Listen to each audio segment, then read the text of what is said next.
avião eu comecei com uma dor de estômago, puxava um pouco pelas costas, só que um pouquinho depois eu comecei a ficar toda amarela. Aí dentro de alguns exames, fizeram um ultrassom e viram que eu tinha muitas pedras na vesícula.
Minha, principalmente como mãe, que você não pode deixar transparecer.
Olá, boa tarde a todos.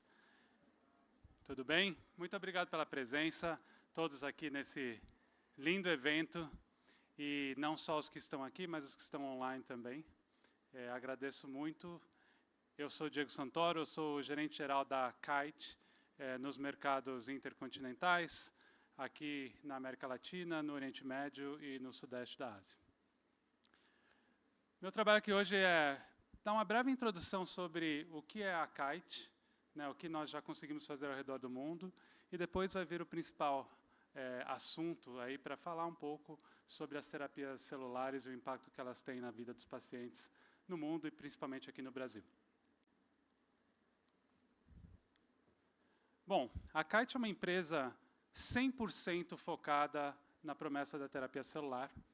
Nós temos desde a produção dos vetores virais, que é a parte inicial dessas terapias que são entregues aos seres humanos, até o final, o medicamento em si, que ele possa ser entregue e para que os pacientes possam ser tratados e beneficiados com esse produto que pode efetivamente trazer a cura para as pessoas com diferentes tipos de cânceres hematológicos ao redor do mundo. A empresa já tem mais de 23 mil pacientes tratados em todo o globo. Nós já temos 2 produtos comercializados com 5 indicações diferentes. E são 4 mil pessoas 100% dedicadas para que essa promessa se torne cada vez mais realidade em todos os países onde a gente tem presença e nos que a gente não tem, que a gente possa, em algum momento, também tocar a vida dessas pessoas e transformar a jornada desses pacientes. São mais de 90 mil metros quadrados de espaço só para a fabricação e desenvolvimento de outros produtos, além dessas indicações que a gente tem.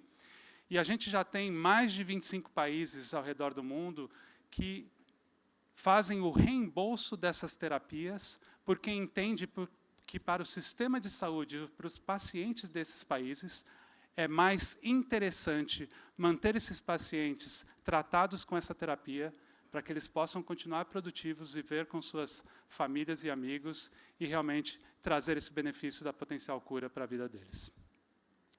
Essa empresa começou em 2009, então a gente começou a trabalhar com essa terapia celular CAR-T em 2009. E na linha do tempo, a gente começou a ter nos Estados Unidos a oportunidade de fazer estudos clínicos em humanos. E finalmente, em 2017, a gente teve o primeiro produto aprovado nos Estados Unidos. Foi quando a empresa foi adquirida pela Gilead, que é uma empresa que já tem mais de 35 anos no mercado. E após essa aquisição da Gilead, a gente começou a expansão para outros países ao redor do mundo. Primeiramente na Europa, na sequência no Japão e, mais recentemente, desde 2021, a gente trouxe essas terapias para os mercados que a gente chama de intercontinental, onde o Brasil é um deles. Além da primeira terapia, em 2020 a gente teve uma segunda terapia que foi aprovada, e esse ano nós estamos aí comemorando, eu diria em outubro, esses mais de 23 mil pacientes já tratados, mais de 500 hospitais qualificados ao redor do mundo, e com muito futuro para trazer outras terapias para beneficiar esses pacientes. Nós temos a presença, onde tudo começou, na Califórnia, onde está o nosso centro de pesquisa e desenvolvimento, nossa fábrica, nosso headquarters, e também a nossa fábrica desses vetores virais, que são algo muito importante, e a Kite hoje é a única empresa dentro dos CAR-Ts comercializados comercialmente no mundo, onde nós fabricamos o nosso próprio vetor viral. Nós temos também uma fábrica na Europa, em Amsterdã, na Holanda, e a gente faz questão de que essas fábricas estejam próximas aos aeroportos, porque ali a parte de logística faz com que as células possam ser não só coletadas, mas devolvidas no formato de medicamentos para os pacientes da maneira mais rápida possível, para poder ter o maior impacto possível e a potencial cura para esses pacientes ao redor do mundo. A gente tem, mais recentemente, uma fábrica também na parte leste dos Estados Unidos, ali na Filadélfia, e continuamos a expandir, não só do ponto de vista de fábricas, mas de países onde esses produtos são registrados, comercializados e reembolsados. É uma terapia que depende de muita parceria. Como eu disse, os hospitais são qualificados e fazem parte do processo produtivo, então a gente precisa garantir que eles coletem as células da maneira adequada para a gente consiga produzir esse produto, que hoje na nossa empresa tem mais de 96% de taxa de sucesso e é o líder do ponto de vista de sucesso para que essas terapias sejam, ou essas células sejam convertidas em terapias e finalmente medicamento para os pacientes. Então, a gente agradece muito a colaboração que a gente tem com os hospitais, com os médicos, com todos os profissionais de saúde para fazer isso possível e, obviamente, para que a gente possa tocar a vida dos pacientes e transformar a vida deles e de suas famílias e amigos, a gente continua fazendo isso. Então, gostaria de apresentar a vocês um vídeo que conta um pouco da história de uma paciente que passou por esse processo. Muito obrigado.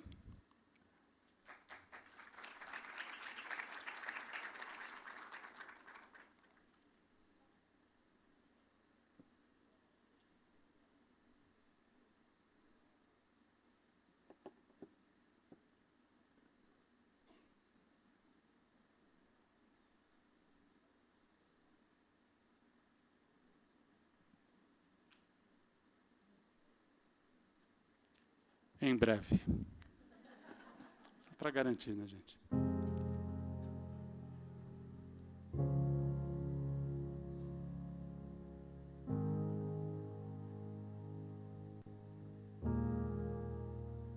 Meu nome é Ana Carolina, tenho 33 anos. Meu nome é Ana Carolina, tenho 33 anos, sou enfermeira e hoje completo 3 anos de diagnóstico, mas eu fiquei 2 anos, 11 meses e 18 dias em tratamento.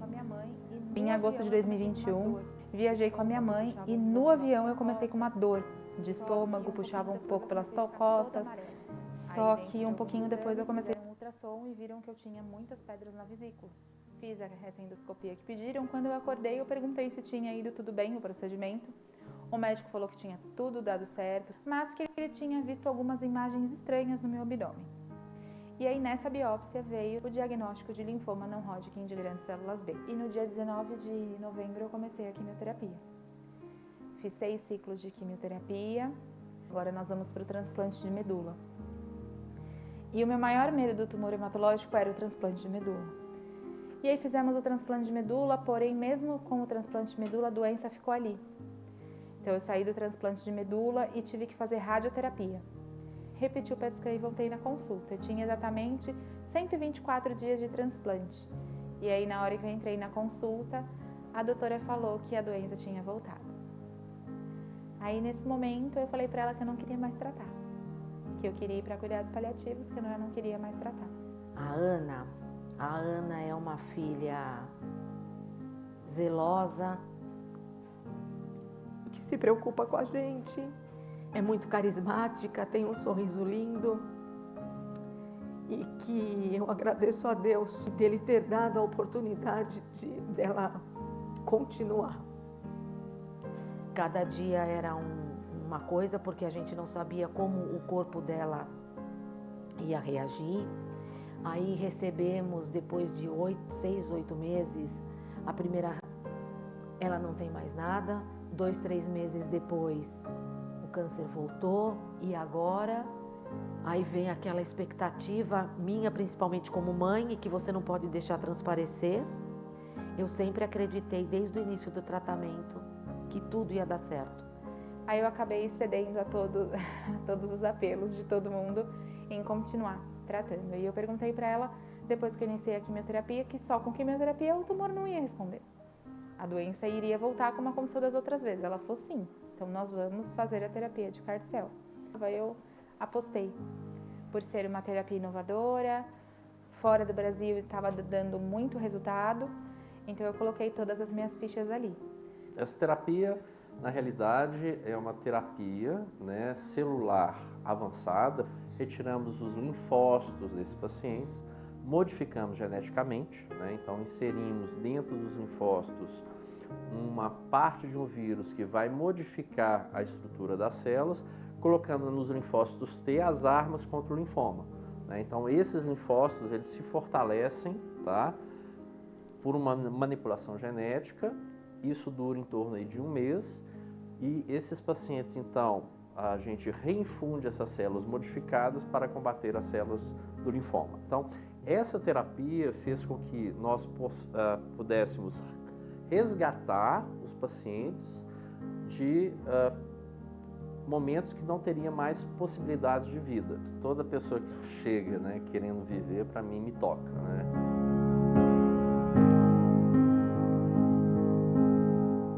Fui na consulta e na hora que a gente abriu o PET scan não tinha nada. Aí alívio, conquista, gratidão por não ter desistido. O que é vida? Vida é esperança para mim. Tem vida sem esperança. Às vezes, nos momentos mais difíceis, eu acolhia paciente com recém-diagnosticado. Dava conselhos, às vezes estava o bagaço, mas eu estava lá aconselhando aquele paciente, pedindo para ter calma, que tudo ia se resolver. Então, o meu maior sonho hoje é poder ter a cura dessa doença e poder fazer mais pelos outros, poder fazer mais ali pela minha profissão, estar mais perto dessas pessoas. Hoje, você ter um diagnóstico de câncer não é uma sentença de morte. Para quem vai fazer a terapia celular, ela é o futuro promissor aí da ciência e que vai dar certo. Acho que é só confiar.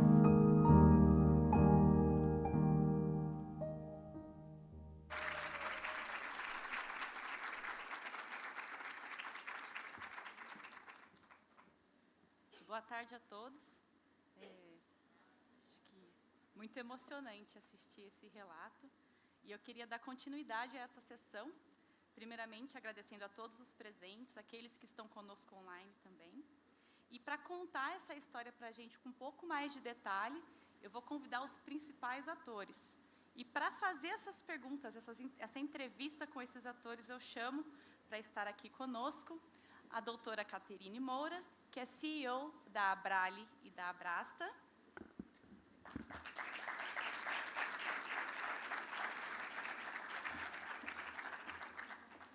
Chamo também o Dr. Wanderson Rocha, que é diretor médico da unidade de TMO do HC e coordenador nacional de terapia celular da Rede DOR São Luís. E para completar essa nossa mesa não menos importante, Ana Carolina Gil Tunucci, enfermeira pediátrica e oncológica, paciente de CAR-T.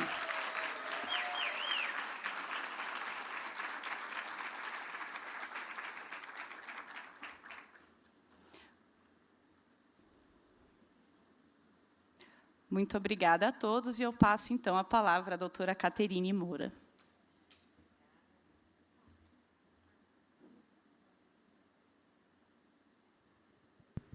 Oi, oi, me escutam? Não? Sim, que bom, agora sim. Tudo bem com vocês? Boa tarde, eu quero agradecer esse convite super especial. Eu estava tentando segurar a emoção ali, porque é difícil, né? Ainda mais quando a gente te escuta, Ana, mas você está aqui, né? Não é só um vídeo. Então, estou muito honrada de poder fazer esse bate-papo. E aqui ao meu lado direito, o doutor Wanderson, um prazer, uma honra, né? Mas vou começar contigo. Olha, uma vez eu conheci um paciente, um senhor, não sei se eu já comentei isso em algum bate-papo, mas se sim, se alguém já ouviu, vai ouvir de novo. Eu o conheci num encontro de pacientes com câncer, diversos tipos de câncer, e ele tinha um câncer sanguíneo. E ele me falou uma coisa que eu nunca esqueci, nunca. E eu quero fazer o gancho para te fazer a primeira pergunta. Ele disse assim, o paciente só nasce quando a gente recebe o diagnóstico. Muito simples, né? Mas, ao mesmo tempo, profundo. Eu nunca tinha parado para pensar que, de fato, né, nós, sem ter nenhum diagnóstico, se não trabalhamos na área da saúde, né, não estamos imersos na temática, a gente não costuma pensar muito sobre isso. Então, eu queria ouvir de você, exatamente nesse momento, né, que você, lá atrás, quando você recebeu o diagnóstico, de que forma que isso impactou na tua vida, né? Eu não acho que a gente deixa de ser uma coisa para ser outra, né? Não tem essa transição, é tudo fluido. Mas como você se sentiu, né, naquele momento? Da chegada do diagnóstico, bateu em você, como que você se sentiu ao ser colocada na posição de paciente? Oi, gente. É muito difícil, porque é um sentimento de potência. Eu estava no papel de sempre cuidar e tinha que aprender a ser cuidada. Então, não é um diagnóstico fácil receber. E, além de não ser um diagnóstico fácil de receber, era o medo do que podia acontecer, de como que ia, porque o percurso das coisas estavam indo muito acelerados. Então, vem o desespero, vem o medo, vem a negação, vem as perguntas, por que E vem comigo? tudo junto, né? Vem Também tudo não tem junto. uma linha do tempo linear, né? Vem Não. tudo junto. E aí a gente quer esconder, mas ao mesmo tempo não adianta esconder, porque os outros vão saber, vão ter mudanças físicas que vão perceber.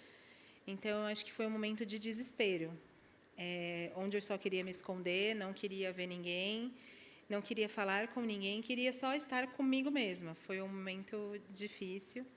E, aos pouquinhos, a gente vai digerindo, eu acho que aquelas fases, né? Tem a fase da negação, depois a fase da aceitação, para você começar a entender como vai ser. E foi comigo desse jeito. Eu neguei muito tempo, depois eu perguntava por que comigo, e aí depois, por que não comigo? Por que só desejar para o outro? Que eu sou melhor que alguém para não ter um câncer, para não ter que tratar um câncer. E aí foi quando eu decidi virar a chave e falei que eu ia enfrentar a doença sempre com um sorriso no rosto. E foi assim que eu fiz. E desde então você está assim, E desde sorrindo. então, Eu já te conheci assim, nessa condição, sorrindo. Doutor Wanderson, eu ia chegar em você um pouquinho depois, mas eu não consigo. Eu já quero te trazer aqui para o papo. Fiquei pensando, você escuta isso com muita frequência dos seus pacientes?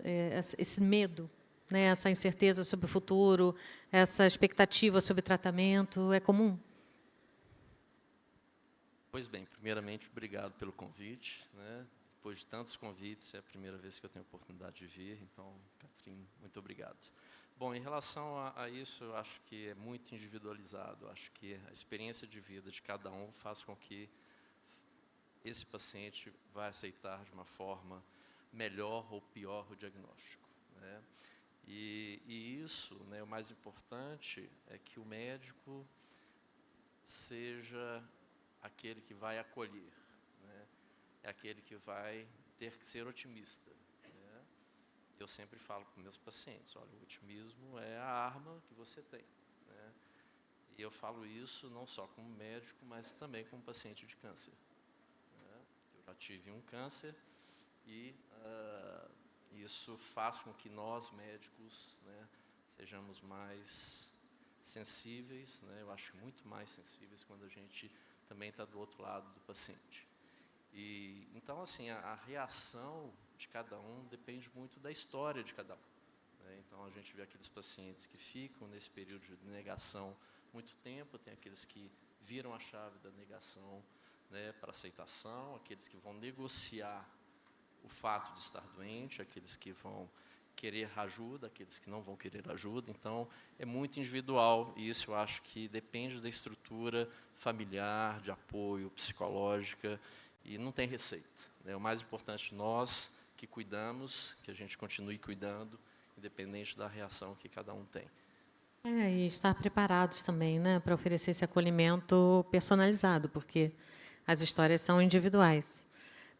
Mas fico pensando que nesse processo, né, de apropriação, então, desse novo cenário, né, aí tá, conta para a gente, porque você contou rapidinho ali no vídeo, mas então você começou a jornada de tratamento. E aí, várias etapas, vários processos, né, uma timeline que a gente vê citada rapidamente, mas eu sei que tem chão aí. E queria que você, de uma forma muito assim, tranquila, e o quanto você quiser compartilhar, contasse para a gente, porque eu acho que é bem potente te ouvir. Como que você se sentiu durante essa jornada, né? Sobretudo naquele momento, porque deve ter havido um momento crucial que você, com certeza, não esquece, que você mencionou no vídeo, aquele momento de entender que, poxa, as terapias convencionais não estão trazendo o resultado adequado. Então, vamos ter que mudar de percurso novamente. Me fala um pouco dessa jornada terapêutica, dessas etapas, né? O que isso provocou em você, seja no impacto do ponto de vista emocional, pessoal, mas também do restante, né? Do coletivo, das suas relações. talvez até do seu momento de vida, de tentar se, né, reinserir na vida plena ou normal, entre aspas, e depois ter que reviver esse momento. Como foi isso? E me fala em que momento essa palavrinha mágica da terapia inovadora do CAR-T chegou para ti. Então, eu falo que o câncer fez eu parar em um dos melhores momentos da minha carreira profissional. Eu estava num momento bom da minha carreira profissional, tinha acabado de concluir uma pós-graduação em oncologia, que era onde eu sempre quis atuar. Estava trabalhando ali com os meus pequenininhos. Então, ele veio num momento que eu me perguntava muito por que parar agora. Porque nesse momento, não podia ser antes, depois, tinha que ser bem ali. Então, no momento veio a revolta, veio muito questionamento disso. Só que depois eu fui entendendo os motivos, fui entendendo os porquês. E quando veio assim o diagnóstico, eu acho que é muito difícil você receber um diagnóstico de câncer. Mas na minha visão hoje, paciente de câncer, o diagnóstico da recidiva para mim é pior. Porque é aquela sensação de que você nadou e morreu na praia. Então, a gente escuta bastante isso na Brale, bastante. É aquela sensação de que, tudo bem, recebi um diagnóstico, é difícil, você tem todas as fases da negação, só que você botou umas fichas ali, né? E aí, depois, quando o médico olha para você e fala, não deu certo, você fala, meu Deus. E aí eu escutei 2, 3 vezes que não deu certo. Então, na terceira vez, depois do meu... Aí, eu falei no vídeo, o meu maior medo, quando eu tinha um cenário do câncer, eu tinha duas possibilidades. Ou tumor de ovário metastático, que aí já tinham falado para mim que eram cuidados paliativos, porque eu tinha 19 tumores, ou um tumor hematológico. Então, dentro do cenário, todo mundo falava assim para mim, vamos ter um tumor hematológico. Então, eu comecei a torcer por ser um tumor hematológico, porque a chance de cura era muito grande. E aí, quando veio o diagnóstico do tumor hematológico, meio que todo mundo fez uma festa. Claro que não... Teve uma celebração. Não comemorando o diagnóstico, mas pelo sim, cenário. Sim. E aí, comecei o tratamento. E, assim, fiz a primeira. Quando veio... Meu maior medo era o transplante de medula. Então, quando recidivou, depois de primeira linha, que a doutora falou, você vai para transplante de medula, eu já tinha vivido com aqueles pacientes. Eu sabia tudo o que podia acontecer. E, assim, tem a vivência, eu virei para ela e falei assim, mas eu não tenho um doador. Aí ela falou, calma, vai ser autólogo, você vai ser sua doadora. Mas passou um turbilhão de coisas na minha cabeça, porque eu teria que sair da zona de conforto que era do hospital que eu tratava para ir para outro hospital, conhecer pessoas novas. E esse negócio de conhecer pessoas novas, a minha confiança era muito difícil. Mas e aí nós nos conhecemos. Aí os dois sorrisos se encontraram, porque você também é um bocado sorridente, né? Sim. E aí foi quando eu fui para o transplante de medula. O Dr. Wanderson entrou na minha jornada. Foi um transplante tranquilo. Foi bom essa entrada do Dr. Wanderson na sua jornada de vida? Sempre entro bem. Então, me conta, a partir desse encontro, o que aconteceu? Eu fiz o transplante, só que mesmo depois do transplante ficou uma doença residual e eu precisei ir para a radioterapia. Fiz 20 sessões de radioterapia, tive que esperar para aguardar para fazer o exame de PET scan. Mas aí e a gente estava botando todas as fichas, deu certo, radioterapia, transplante. E quando eu fiz o PET scan, veio a notícia que o câncer tinha voltado. Eu acho que ele não tinha nem saído dali, na verdade, né? Não é que ele não tinha voltado. E aí foi quando eu falei que eu não queria mais. Aí a doutora Helena, que é a hemato também que eu trato, ela falou que não tinha essa possibilidade, que era para ir para casa pensar, mas que ela já estava pedindo a químio. Aí foi quando depois você pensa, você sai do olho do furacão, e aí o que passava na minha cabeça era, eu lutei até agora, eu vou deixar? Falei, não, eu não vou deixar.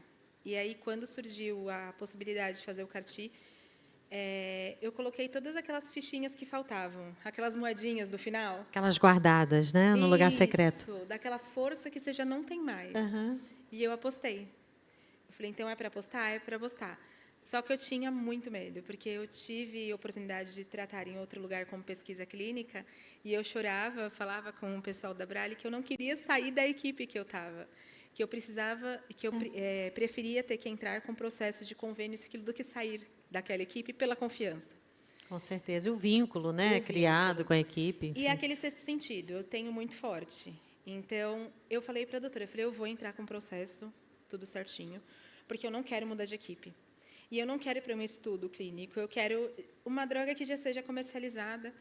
E aí foi quando começou uma batalha, o Dr. Wanderson aí começou a conversar no hospital que nós trabalhamos e o hospital resolveu patrocinar o tratamento. Ah, então teve uma intervenção decisiva nesse processo. Né? Teve o Dr. Wanderson. Olha, eu estava lendo aqui uma pergunta, eu te ouvindo falar e pensando, você falou novamente, né, da questão do medo exacerbado, uma nova chance, uma nova possibilidade. Né? Eu, sei lá, traduzo isso, a partir dessa escuta, como esperança. Né? Com certeza. E eu gosto muito de falar que, para os pacientes em geral, quando a gente conversa sobre terapias inovadoras, avançadas, CAR-T, o que eu mais ouço é isso, que é uma nova possibilidade e um sopro de esperança, né? Para realizar sonhos. Só que desse ponto, até esse ponto, encontrar o caminho e fazer acontecer, é difícil, né, Ana? Difícil. Tem uma jornada longa. Tem. E eu sei que a gente vai falar muito provavelmente mais adiante, mas creio que a jornada também de acesso à informação é importante, né, Wanderson? Eu queria te escutar, assim, justamente sobre isso, a jornada da terapia CAR-T. Fala um pouco para a gente, depois eu vou te pedir para trazer a sua perspectiva, porque isso é bem importante, não está sendo tão discutido, e essa é uma oportunidade única de ouvir o lado mais técnico, digamos assim, processual, né, de preparação, enfim, todos os steps, os possíveis efeitos adversos, né, complicações, potenciais desafios. Foram muitos, depois você me conta. Fala um pouquinho sobre isso. Efeitos colaterais. Isso, Ai, faz meu a ordem Deus. que você Depois eu quiser. volto, tá? Porque esse tem... E aí depois você traz a sua visão, porque eu quero saber se é verdade, sabe? Vamos fazer um deparo aqui. Como é que... Ela não lembra, então ela não pode falar que é verdade, mas tem um testemunho aqui. Posso contar Tá o bom. que me contaram. Eu- Agora, se é eu verdade, confio em já não você. sei. Bom, os efeitos colaterais, né, do CAR-T, na hora que você infunde as células, né, em torno aí de 2, 3 dias, começa a ter uma reação inflamatória. Né? O que é isso? Na realidade, as células CAR-T, elas estão destruindo o tumor, então vai criar uma inflamação. Então, o que a gente chama de síndrome de liberação de citocina. Citocinas são produtos celulares inflamatórios, então a pessoa vai ter muita febre, falta de ar, em torno aí de 30%, 40% vai para a UTI. Tá certo? O que aconteceu? Né? Ela começou tendo muita febre, né? E aí a gente começa a usar alguns medicamentos novos, né? Que a gente aprendeu a usar com o CAR-T, que antes a gente não sabia, né? E esses medicamentos, principalmente corticoide, o tocilizumab, e atualmente até um outro, né? Que tenta diminuir essa síndrome inflamatória, né?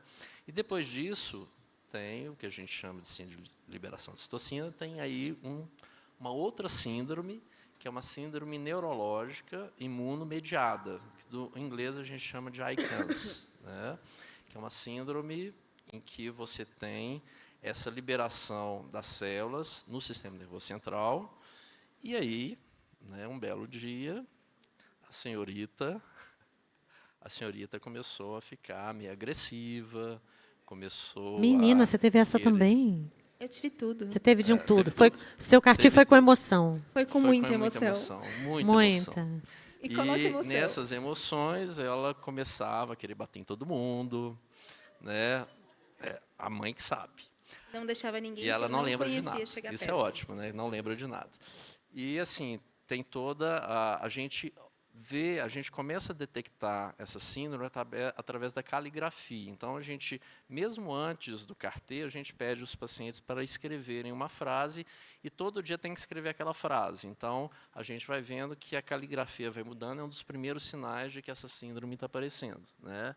E o tratamento é corticóide. O caso da Ana, a gente teve alguns casos, né? O caso da Ana foi um quadro, né, de agressividade, né? Um quadro de agressividade, eu falo que assim, ela já era um pouquinho louca antes. Aí depois do CAR-T, ela ficou mais ainda, mas depois tudo normalizou, tá, gente? E um belo dia, né, ela queria ir de alta de qualquer jeito, aquela coisa, eu trago o psiquiatra comigo, a gente tem que convencer que ela não pode ir embora. Ela falou assim, doutor Wanderson, eu vou para sua casa, eu lavo sua roupa, eu faço sua cozinha. eu não estou precisando. Ah, não. O que ela queria era uma rede de apoio Sem qualificada. dúvida. E Isso aí que ela eu falei com o queria. psiquiatra, vão dar mais remédio para ela, que ela está muito louca. E aí, estes são os efeitos colaterais, os principais. Os outros são outros efeitos, principalmente infecciosos, né, e alguns problemas de recuperação hematológica. Isso pode acontecer, mas esses são os principais que acontecem aí dentro dos 10 a 14 dias. E ela depois recebeu alta, recuperou tudo, né?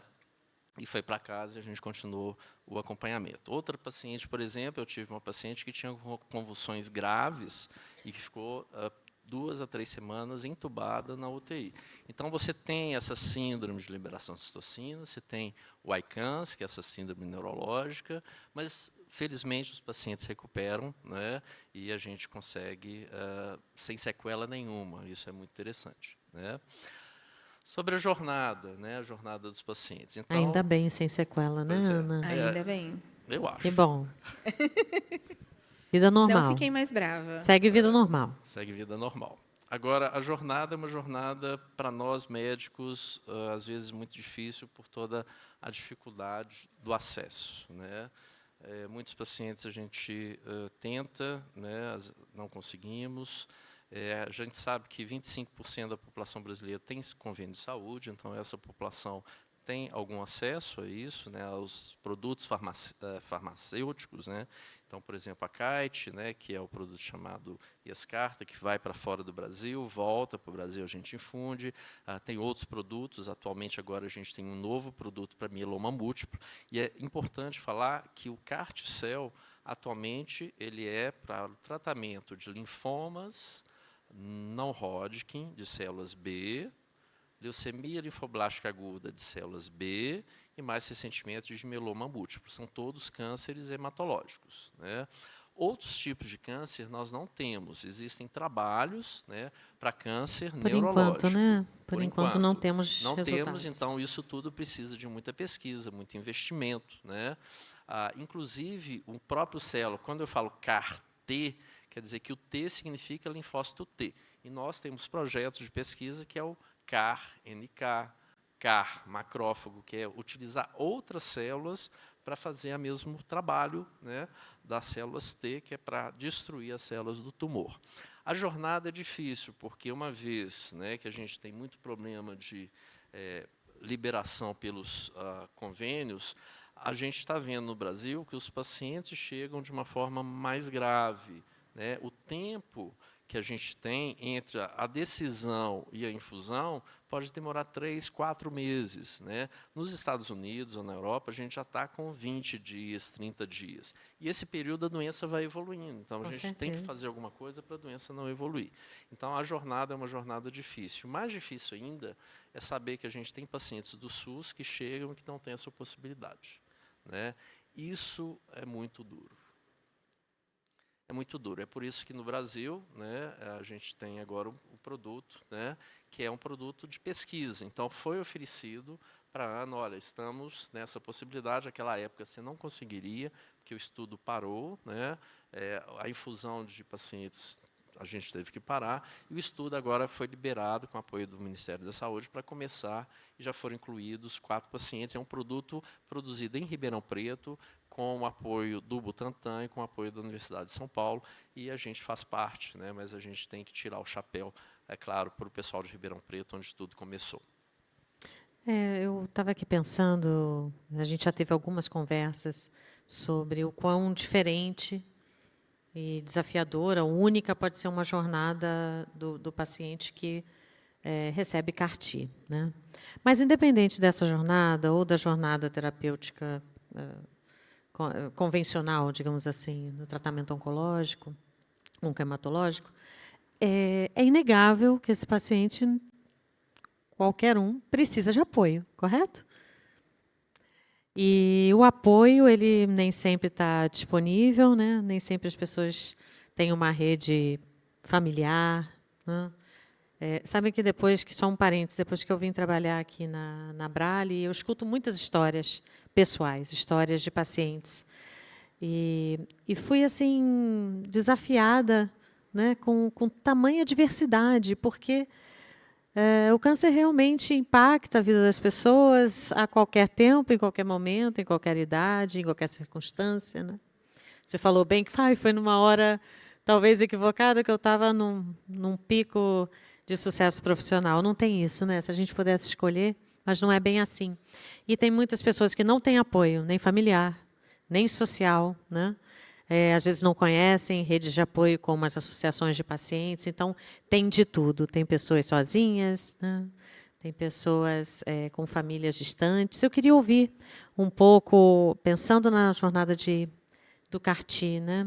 Que tipo de apoio você sentiu necessidade, ou você teve, ou você recomenda que um outro paciente procure acesso para ter? De que forma essa rede de apoio, de fato, foi importante, relevante para ti nessa jornada, né? Você acha que seria possível sem uma rede de apoio? Conta um pouquinho sobre isso. Eu acredito que não. Eu acho que é muito difícil aquela pessoa que não tem uma rede de apoio.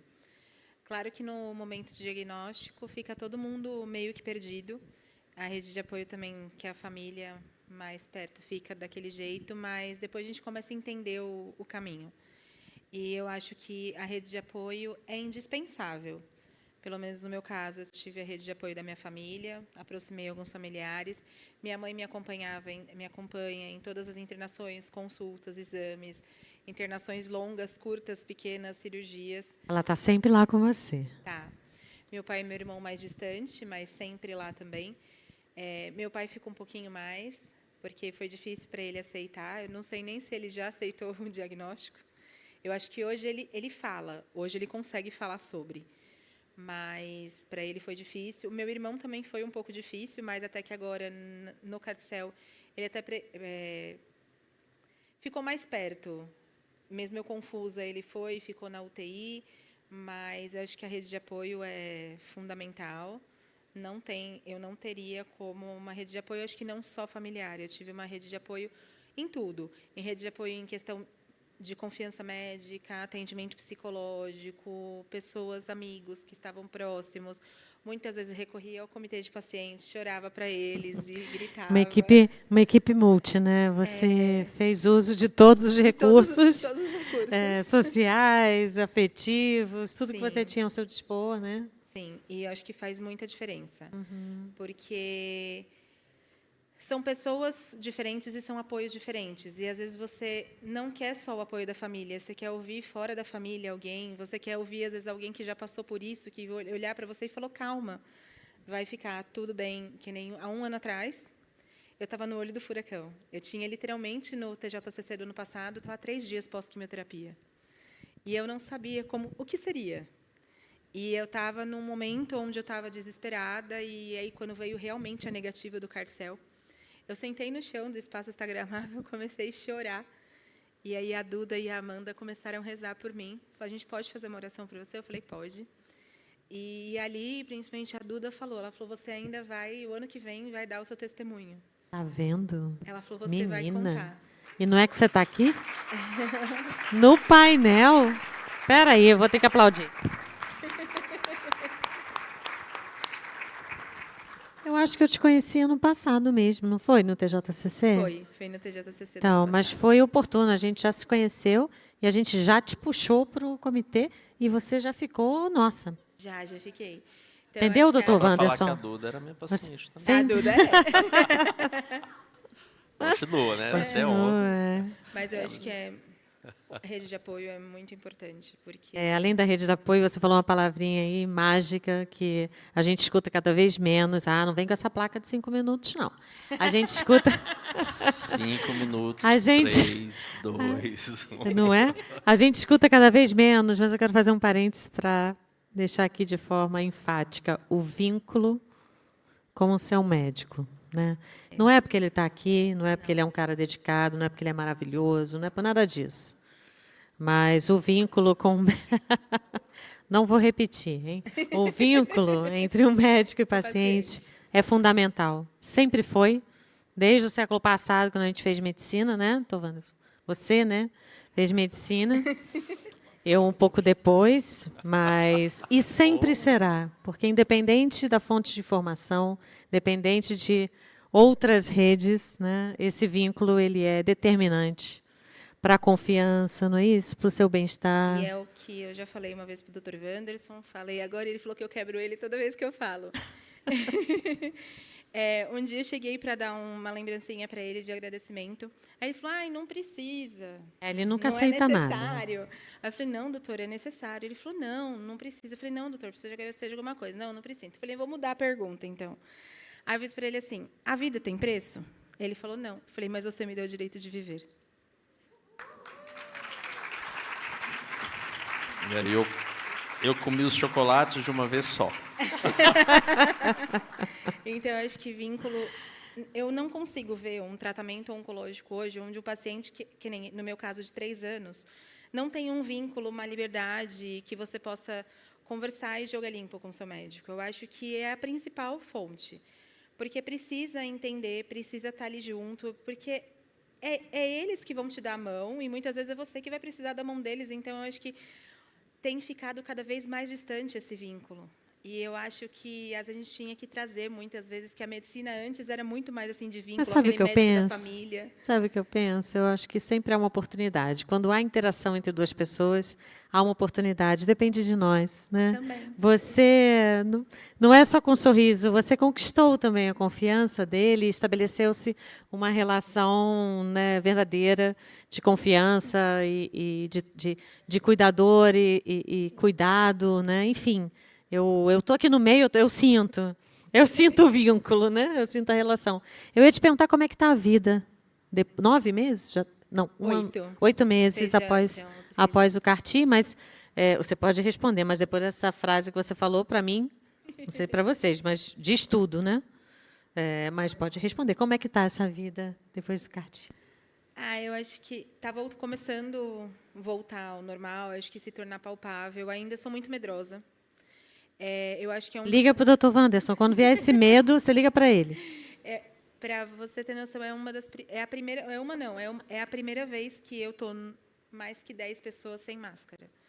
Porque eu tenho medo de ter alguma coisa, queira ou não queira, eu não tenho linfócitos ainda, meus linfócitos são zerados. Então, eu acho que ainda eu estou recomeçando, porque eu acho que é um recomeço.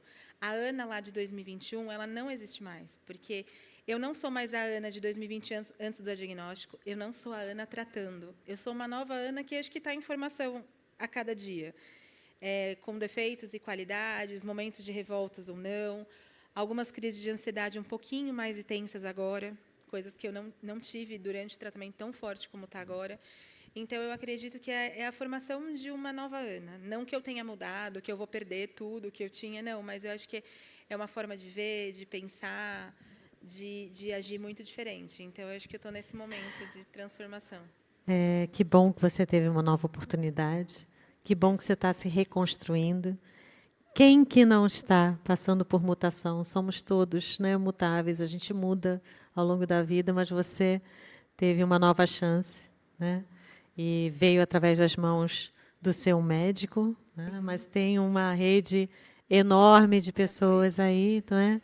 Que fizeram essa possibilidade de vida plena, né, e cura chegar até você. Com certeza. E, olha, você tem 30 segundos para fechar o painel. Bom, Eu vou botar na sua conta agora. Fala para mim, qual o papel do médico nesse processo todo, Wanderson, e como você se sente fazendo parte desse momento? primeiramente, eu acho que é importante falar que eu não estou sozinho, nunca estive sozinho, né?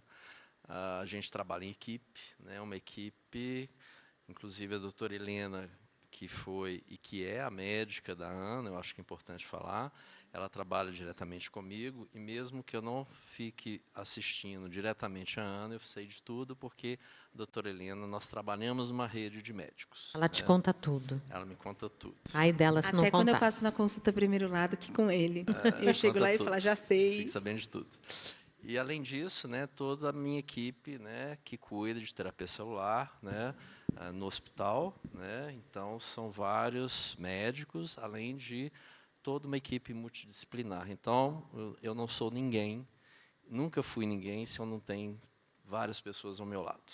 Acho que isso é importante falar. Eu estou aqui, mas eu não estou aqui como eu, estou aqui como equipe, eu estou aqui como profissional, E eu acho que é importante todo mundo saber que atrás de mim vem várias outras pessoas, né? Desde a pessoa que limpa o quarto, desde a pessoa que vem trazer alimentação, e que o mais importante é que todos sejam humanos e possam acolher, né, quem precisa. Então, eu sou mas podem ver atrás de mim dezenas, centenas de pessoas que estão atrás. Eu só estou aqui representando todo mundo e todo esse cuidado. Eu te entendo perfeitamente, você está igual a mim. Eu não falo mais como Caterine. Eu falo como milhares ou milhões de pacientes e familiares que estão sempre aqui, ó, atrás de mim. Vocês não estão vendo, mas eles estão. Então, a gente está parecida. A gente está falando junto com um monte de gente. Pessoal, agora eu já estou no negativo. Então, eu agradeço a oportunidade. Foi muito emocionante te ouvir aqui. Eu já sabia da sua história, né? Você está no nosso comitê, mas nunca tinha ouvido você contar a história dessa maneira tão aberta e bonita. Muito obrigada, Ana. Eu que agradeço. E obrigada por abrilhantar aqui e trazer o outro lado dessa vivência. Eu espero que todos que tenham indicação e possibilidade de acesso possam também ter uma nova oportunidade, uma nova vida e voltar a sonhar. Obrigada, gente. Muito obrigado. Obrigada, Juliana. Muito obrigado, Caterine, Ana.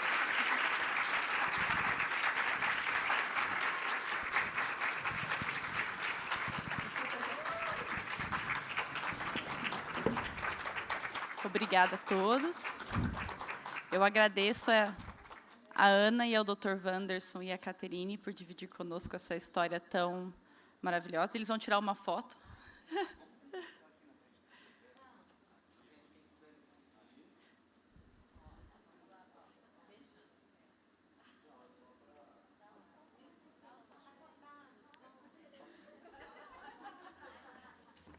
Eu tenho várias outras histórias no meu Instagram, tá? Então, assim, vale a pena ver, viu, gente? Dr. Wanderson Rocha, tudo junto, tá? E aí é sempre importante vocês verem que existem sucessos e insucessos, e eu acho que a gente tem que falar dos insucessos também, como uma forma de sempre estar aprendendo e querendo melhorar cada vez mais.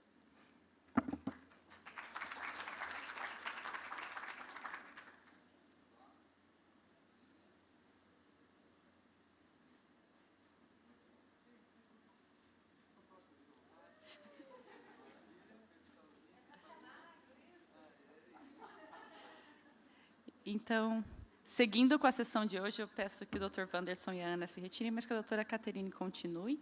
Então, agradeço por dividir conosco essa história inspiradora e eu chamo para continuar com a segunda parte dessa atividade nessa tarde, a Marília Casseb, também diretora de Assuntos Externos aqui na Gilead Kite.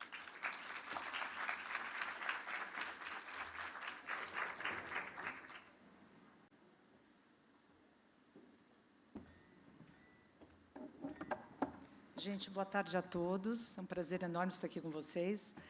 Em primeiro lugar, eu queria agradecer a Caterine, o Dr. Wanderson e a Ana Carolina Tunucci. Eu tive o privilégio de estar ao lado da mãe dela, Cristina, enquanto ela apresentava, que é uma emoção à parte. Vocês podem imaginar o significado para uma família do que é assistir a sua própria filha numa condição tão positiva como a Ana está, e a gente faz parte disso. Muito obrigada e parabéns para você por ter uma filha tão linda. Pessoas tão inspiradoras nos trazem também desafios, né? Então, a gente vai passar agora para uma segunda sessão, onde a gente quer evidenciar, através dessa segunda mesa, quais são justamente os grandes desafios que o sistema de saúde precisa se preparar para enfrentar, justamente quando a gente pensa em acessar terapias avançadas. Então, a gente está falando já de terapias que algumas já estão no mercado, outras estão por vir, e o sistema de saúde precisa se pensar muito antes de que a gente tenha todo esse cenário presente na nossa vida, como cidadãos, como pacientes, como famílias.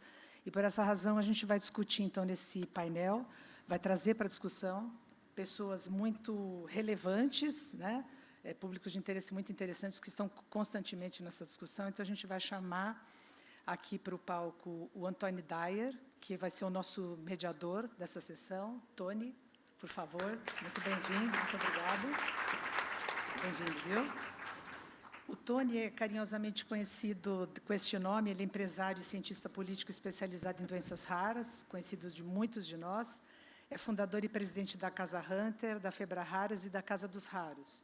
Ele integra a Comissão de Doenças Raras do Conselho Federal de Medicina, do CONAD e do COSAúde. É uma pessoa e um profissional muito respeitado e que, por essa razão, ocupa hoje também esse fórum, porque algumas pessoas podem estar pensando por que um presidente de uma casa de doenças raras está mediando uma sessão de terapias avançadas, mas ele conhece muito bem a dificuldade de acesso que os pacientes enfrentam quando a gente está falando de poucas pessoas enfrentando dificuldades muito grandes quando a gente pensa no aspecto individual, não no aspecto coletivo, porque os doentes raros são milhões.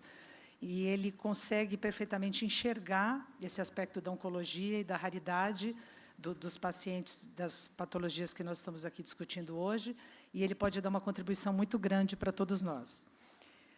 Eu chamo em seguida, por favor, o Bruno Abreu.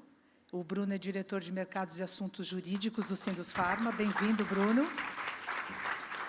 Ele atua desde 2014.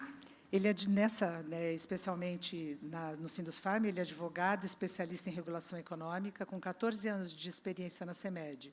Ele também é diretor adjunto do CONSAúde. E, para completar o nosso painel, eu convido o Tiago Farina Matos. Tiago, por favor. Muito bem-vindo. O Tiago é advogado com especialização em gestão de serviços de saúde, direito sanitário e advocacy em saúde. Na verdade, aqui entre nós, ele é um ativista das causas sociais, especialmente da área de saúde, que eu acompanho, vamos ser sinceros, desde o início de sua carreira, com muito orgulho. Ele atua com o propósito de ajudar pessoas e organizações engajadas com causas sociais na área de saúde. Antes de passar para o Tony, eu quero dizer para vocês que ao longo da sessão, a gente vai ter um QR Code para vocês fazerem perguntas, e se vocês quiserem endereçá-las também para os panelistas da primeira sessão, fiquem à vontade, ao final a gente vai abrir para as respostas, tá ok? Muito obrigada, espero que vocês sejam muito felizes aqui nessa segunda sessão, como fomos na primeira, e eu passo a palavra para o Tony, gente. Muito obrigada a todos vocês.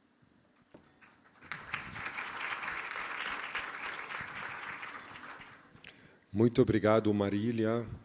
Obrigado pelo convite, Caterine, Bruno e Tiago, 3 feras aqui, todo mundo conhece. A minha ligação com esse tema, além que a Marília também acabou de falar, tive amigos e amigas aqui me perguntaram, nossa, Tony, aqui nesse evento, além da ligação de esfirra que eu tenho com minha prima Caterine, né? Eu acho que, quando a gente fala das terapias avançadas, nós não podemos esquecer que o gatilho para a transformação de medicina e entrar no mundo das terapias avançadas foram as doenças raras. E nossa batalha começou com isso, inovar nessa área desde 2017, quando a gente trouxe para o Brasil as primeiras 2 terapias gênicas na área de pesquisa. Aí começamos a trabalhar junto com a Anvisa para ter resoluções a favor dessas terapias. Então, acho que acabamos de ter um testemunho tão bonito da Ana, que as terapias estão aqui para salvar vida. Isso é um milagre, mas da ciência. A gente vivia muito antigamente falando de milagre de Deus, mas temos também a milagre da ciência, que temos que acreditar e muito. A minha pergunta agora começa com Bruno.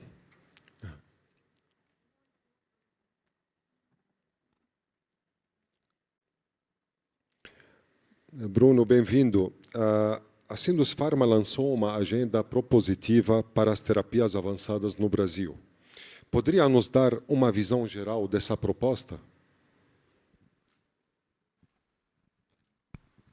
Claro, Tony. Primeiro, um prazer estar aqui discutindo esse assunto que é tão caro lá para o Sindusfarma.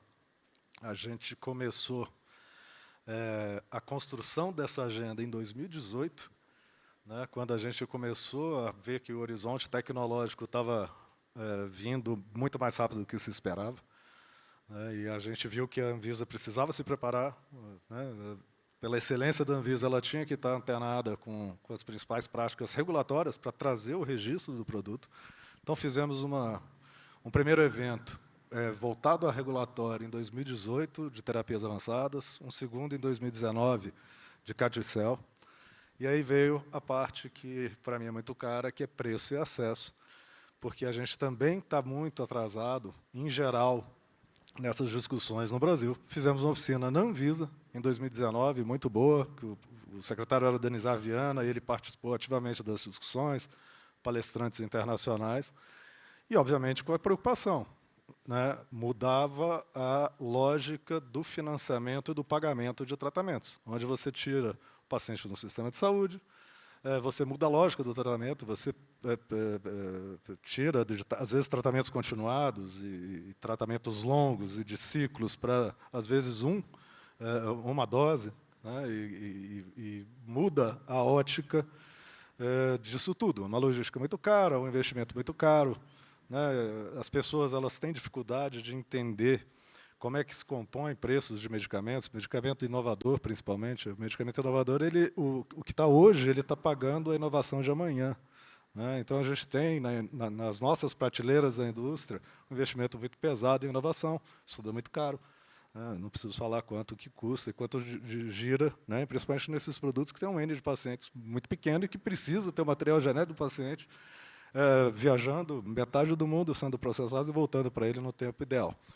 Aí fizemos, em plena pandemia, um evento online, 2021, também de preço e acesso, e criamos e vimos a necessidade de, né, não só a indústria falar nisso, né? Eu não sou o único ator que tem que falar em financiamento e acesso a essas terapias avançadas. É uma discussão que tem que envolver toda a sociedade, o governo, os gestores, né, os pacientes, que são pouco lembrados nessas discussões. O paciente é o ator mais importante que está no fim da linha, né?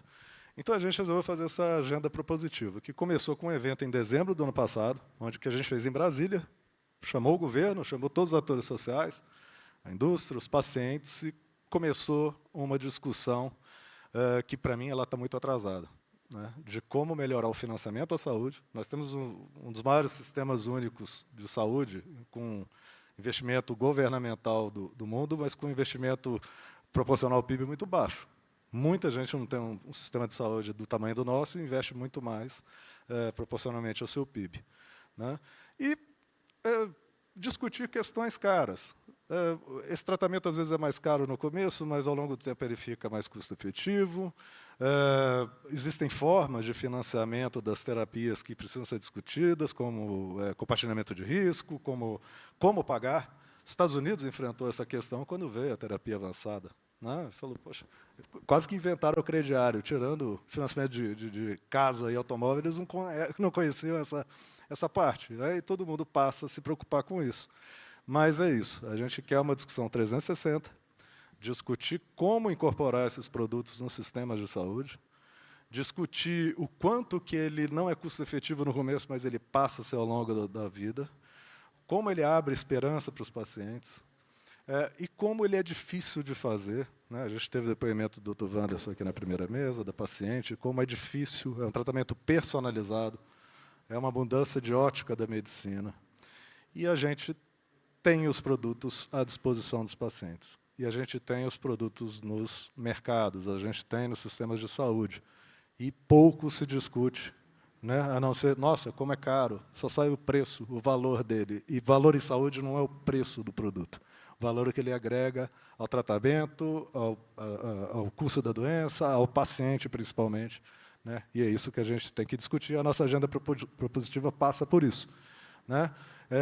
Para não ter só o olhar da indústria, ter um olhar 360 graus, com a participação de todo mundo, com discussões sérias. Elas sempre são apaixonadas, né? Paixão não se desassocia dessas discussões, mas trazer racionalidade, né? Não é pagar por pagar, não é ter o produto por ter o produto, mas sim discutir o custo da doença, a mudança de olhar no custo da doença do paciente, enfim. Essa é a nossa ideia, e é um assunto muito caro para a gente lá no sindicato, que é um sindicato que, né, eu estava discutindo hoje inovação incremental, dispositivo médico de uma EpiPen que a gente não tem no Brasil, porque não tem preço. né? Então, a gente assim, é o sindicato que tem 10 startups, indústrias de genéricos, de similares, de inovadores e dessa última fronteira, que são as terapias avançadas. É isso. Muito bem, Bruno. Ainda vou voltar para o senhor, mas antes disso eu quero perguntar para o Tiago. Tiago, como advogado, sanitarista e ativista da causa do câncer, como você enxerga hoje as questões mais urgentes que precisam ser enfrentadas para que as terapias avançadas e inovadoras possam ser acessíveis ao público que delas necessite? Você poderia nos nortear sobre como você vê o presente e o futuro que já se anuncia para as terapias CAR-T?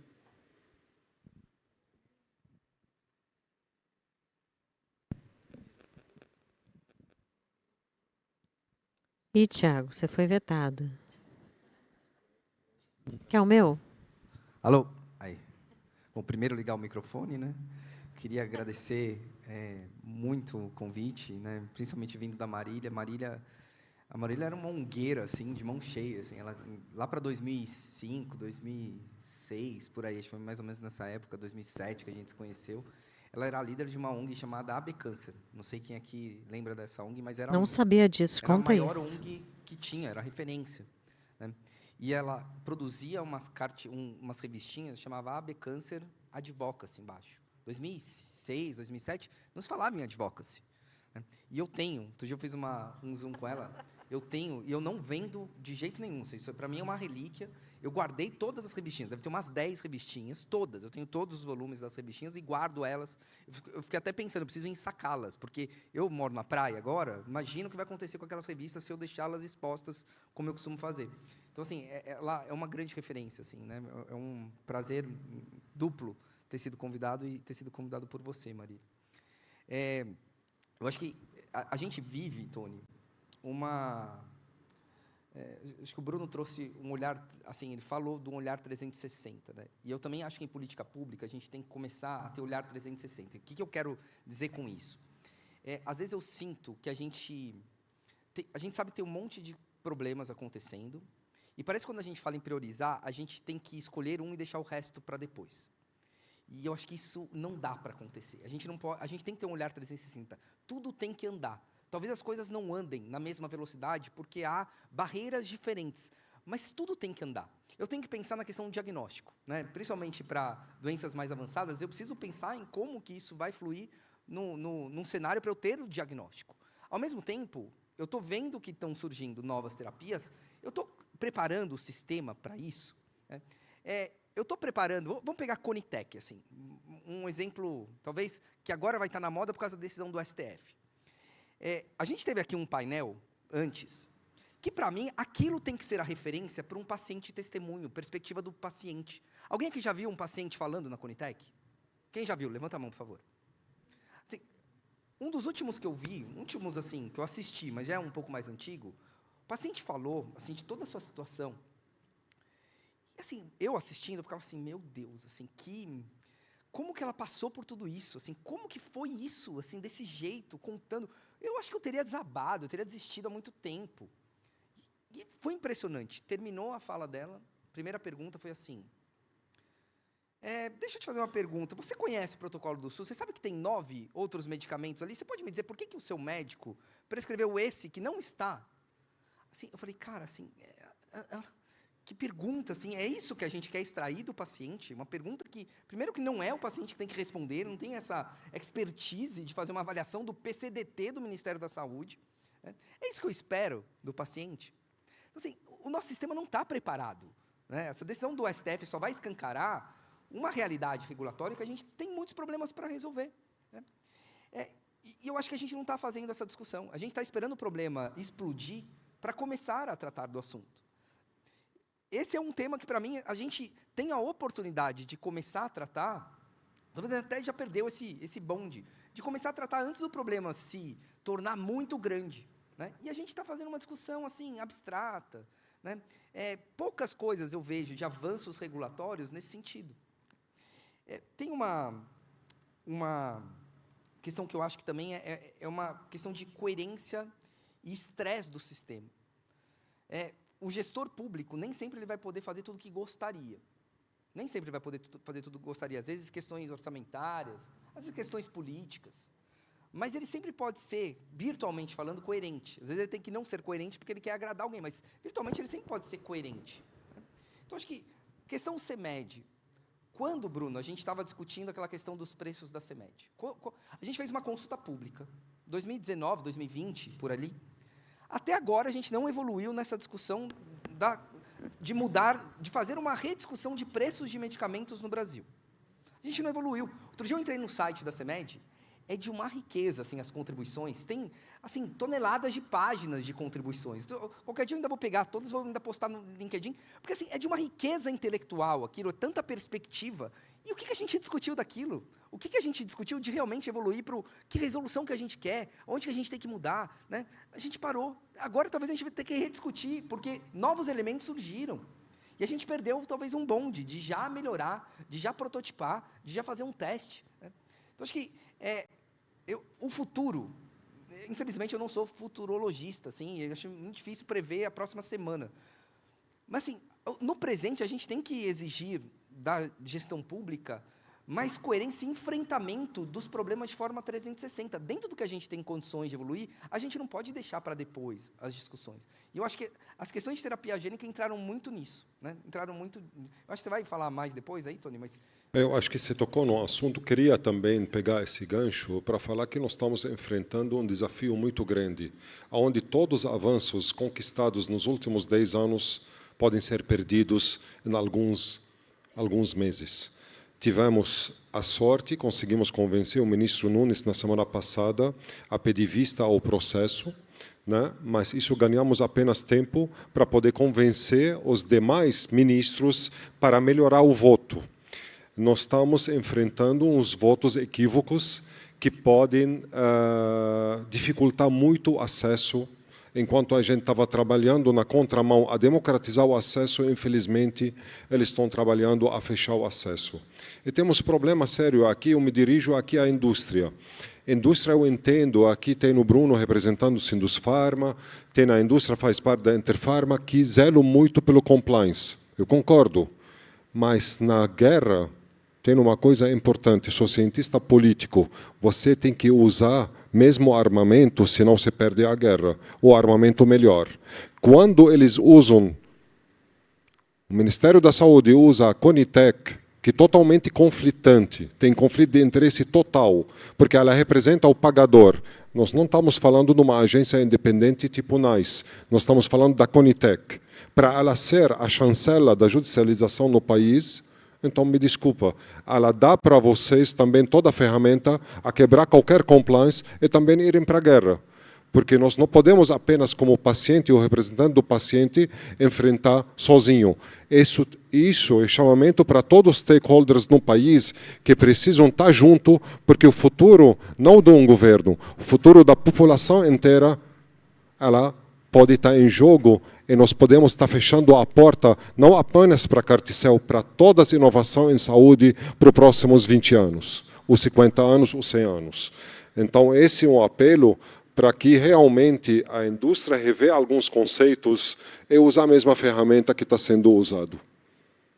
Essa é a minha opinião, claro, que cada um tem uma opinião sobre isto, mas não é justo. Não podemos porque compliance, não podemos ali porque compliance. Tá, mas eles estão podendo, cadê o compliance? A Conitec há anos rejeita, sem respeitar o compliance. Não é verdade, Tiago? Tem alguma opinião sobre isso? Cara, eu tenho uma... Eu acho que, assim, isso escancarou as fragilidades que a gente tem institucionais, né? A gente deveria confiar, a gente confia na Anvisa. E a Anvisa deve ter um monte de problema, mas a gente naturalmente confia na Anvisa. Se vê uma vacina russa, a gente fala, obrigado, Anvisa, por ter me protegido da vacina russa. Lembra o que aconteceu? Se a Conitec, né, nega uma tecnologia, a gente bate panela, porque a gente não confia. Eles não ganharam a nossa confiança institucional. E eu acho que é muito legal quando a gente ganha, quando a gente tem confiança institucional no órgão, a gente tem que perseguir isso. O que eu acho que escancarou é porque, sabendo que tem uma série de fragilidades regulatórias, as pessoas acabam sabendo assim, pelo menos eu tenho a via judicial. E eu acho que isso é até um termômetro. Assim, eu não tenho que usar eternamente, porque também para o paciente não é a coisa mais gostosa. Ninguém acorda com vontade de judicializar. Isso é horrível para o paciente. O que ele queria é poder confiar no sistema. Uma Conitec que não vai deixá-lo para trás, vai estressar o sistema. O que eu quero dizer com estressar o sistema? Assim? Eu quero, assim, quando vai ouvir um paciente, tem que ouvir que nem a gente fez aqui. A conversa que você teve, conversar com o médico, entender qual que é a realidade, o que está pegando, né? Onde que a gente pode... E aí, já entendeu ali qual que é a visão do paciente. Se a gente percebe que é algo bom, ao invés da gente fazer o que eu já vi em muitas reuniões, que é falar, por exemplo, olha, aconteceu até com uma situação que o pessoal do Sindusfarma estava ali, né? O pessoal levantou assim, olha, a tecnologia é boa, mas está muito cara. Então, ó, você que está aí na função da Sindusfarma, você podia também ajudar a conversar ali com o pessoal da indústria para conseguir fazer num preço mais baixo, etc. E tal. Aí ele levantou e falou assim, não, tudo bem, a gente pode, então, suspender esta reunião, e aí eu vou fazer o melhor que eu posso, e aí depois a gente volta na próxima reunião e discute isso. Ah, não, esse aí a gente vai encaminhar para uma recomendação negativa, e depois, se quiser, submete de novo. Submete de novo, no mínimo, significa o paciente ter que aguardar mais 180 dias para uma análise. Entende? Assim, quem está sendo julgado ali não é a indústria, é o paciente, em última instância, o principal interessado. Sim. A gente tem que estressar o sistema. Mas o voto, se você percebe, parece que está sendo dirigido para a indústria mais que para o paciente. Tá certo? Além disso, o Bruno pode responder isso, Caterine. Hoje, o Bruno trabalhou na CEMED. Após a CEMED, não existe uma regra, né, uma lei que obriga a indústria a submeter o dossiê para a Conitec em X tempo. Ela pode submeter daqui a um mês, pode levar 10 anos. Então, quem tem que pagar por isso? O paciente? O paciente não tem culpa. Se ela deixou de submeter, quem vai fazer a avaliação, entre aspas, para segurar se o medicamento é seguro, é eficaz, a Anvisa. A Anvisa é uma agência reguladora. Então, eu acho aqui o voto vira contra o paciente dessa forma. E, além disto, a Conitec comprovou durante todos esses anos muitos medicamentos incorporados não têm PCDT, né? Sabe disto. Né? Então, não tem lógica na incorporação de alguns medicamentos. Muitos medicamentos negados pela Conitec, mas são incorporados em outras agências fora do Brasil. Então, eu acho que chegou um momento, né, da gente realmente junto trabalhar para que mude esse cenário. Porque nós não podemos ficar na dependência, né, da avaliação apenas da Conitec para ver se o paciente pode tomar medicamento ou não. Sim. Essa foi a nossa impressão, eu voto, e é um voto onde se decide sem conhecimento de causa. Confundem segurança e eficácia do medicamento, que é olhada pela Anvisa no registro, com o papel da Conitec. A Conitec, ela não incorpora produto, ela recomenda. Né? Então, assim, tem erros técnicos muito graves, e é um trabalho que a gente vai fazer agora. A gente ganhou tempo, é o que a gente quer fazer com ética, com toda a ética possível, mas num ambiente de guerra, para mostrar que a decisão ela tem que ser o mais justo possível. A justiça, ela chama justiça porque ela procura, né, ser justa, ela tem que procurar ser justa. Duas notícias. Para o Tiago, eu estive ontem na CEMED com a secretária longamente, a gente acompanha a revisão da 2. Eu fui secretário em 2011, a gente já discutiu a revisão da Resolução 2, que é a resolução que dá o preço de entrada do medicamento no mercado, e está completamente anacrônica. Ela foi gestada em 2003, foi publicada em 2004, quando a gente vivia no mundo de medicamentos de moléculas pequenas, medicamentos sintéticos. Né? E ela não considera uma terapia avançada um medicamento novo. Né? Então, só isso aí, para mim, já justifica toda a fala. Mas está para sair uma nova consulta pública, porque eles finalmente conseguiram consolidar toda a análise de impacto regulatório, etc. Vai sair. Obviamente que a gente vai ter que discutir muito e provavelmente vai ter uma audiência pública no fim do ano. Mas ficar do jeito que está, não podemos. E a gente tem que trabalhar essa questão do conhecimento. O papel do Sindusfarma é levar conhecimento. Né? A gente coloca isso na agenda. A gente tem um trabalho de educação continuada para o setor, para a sociedade, e para os juízes, e etc. A gente já fez um curso para juízes, para o judiciário, porque a gente vê que eles julgam. Né? Eu até brinco, advogado, jornalista, e o juiz não deixa de ser um advogado no fim do dia, eles falam sobre o que eles não entendem, né? E decidem sobre o que não entendem. Então, a gente tem que levar, nesse momento de guerra, clareza. É o nosso papel. falar, olha, o papel da Conitec não é esse. O papel da Conitec é muito enviesado, né? O Mussolini tem assento na Conitec, volta e meia está se falando em novas tecnologias e não vamos incorporar porque a gente tem que investir em saneamento básico.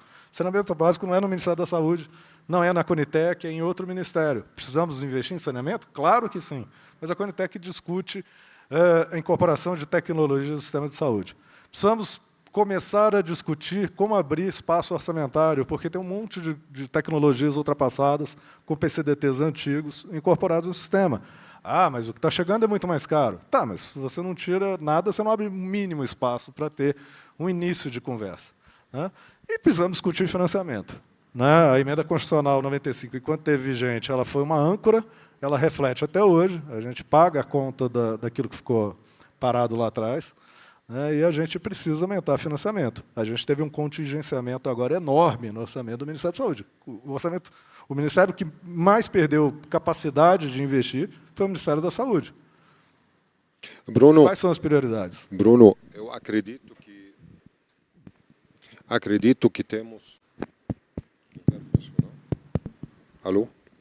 Acredito que temos problema sério ali. Antes de falar de financiamento, precisamos ter um sistema eficiente. Vou lembrar todo mundo que não conhece, 53% dos número de ações judiciais na área de saúde são de medicamentos incorporados. Mas não tem disponibilidade nas farmácias. Podem ter certeza que 30% do dinheiro público é privado. Isso falo também da Agência Nacional de Saúde. Tá? Mínimo 30%, isso, pela pesquisa do Banco Mundial, vai para o ralo. Nós estamos falando na área pública, 40 bi por ano é jogado no lixo. Então, não vou falar de financiamento ainda, vou falar de organização, de modelo, né? do modelo novo, para depois ver se preciso de dinheiro, vou financiar. Vou para o financiamento, vou criar outras áreas de financiamento. Agora, para a Catrine não me bater também, porque ela não estou dando a bola para ela. Mas eu estou obediente aqui, viu? Olhando numa visão telescópica, neste momento do país, o que você entende como ações prioritárias das associações de pacientes no suporte aos pacientes de câncer que possam ser beneficiados pela terapia CAR-T? Olha, como você só me deu 8 minutos, vou acelerar, porque eu quero me meter também no assunto do acesso. Eu não sou futurologista, é isso que você falou?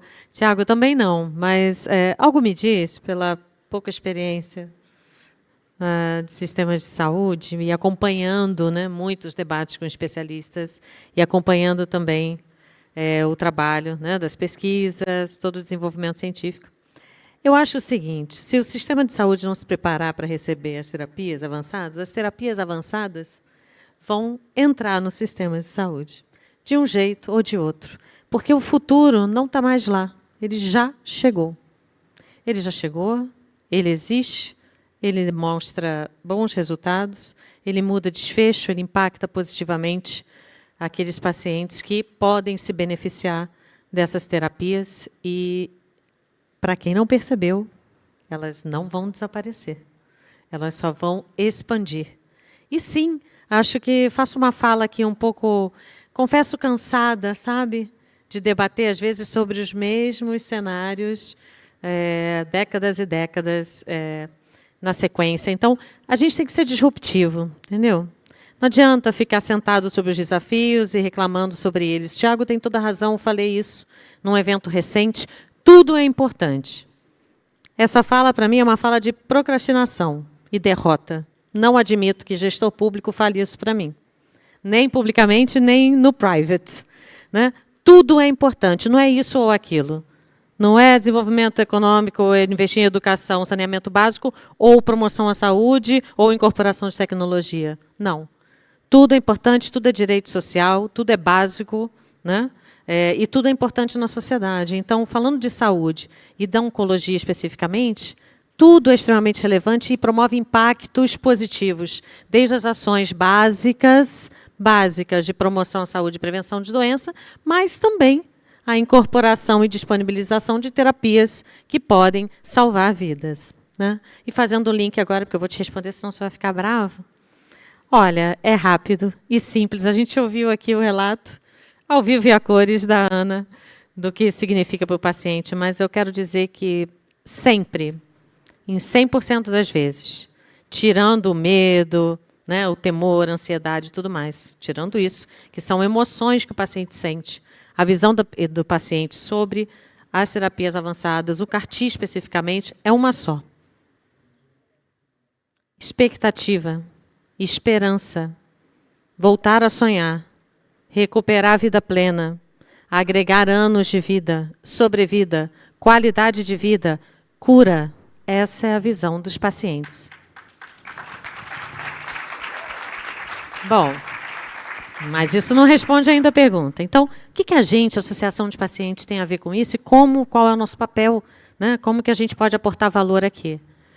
É extremamente importante considerar que a gente fala de CAR-T, escuta estudos, resultados clínicos e tudo mais, e fala pouquíssimo da nossa responsabilidade de educar, conscientizar e informar os pacientes. Veja, o paciente é o principal beneficiário, correto? O foco deveria estar nele, pois os pacientes não sabem o que é CAR-T. Tá? Em geral, gente, não estou falando daquele que está na fila já esperando, né, como terapêutica. Estou falando no geral, o senso comum, as comunidades de pacientes no mundo todo.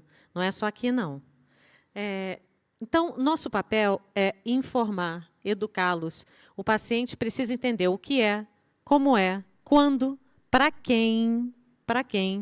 Então, tudo isso que a gente fala, né, como se fosse simples, é super complexo. Então, indicação precisa, critério de elegibilidade, né, todas as etapas do processo do CAR-T. Tem paciente que acha que é comprimido.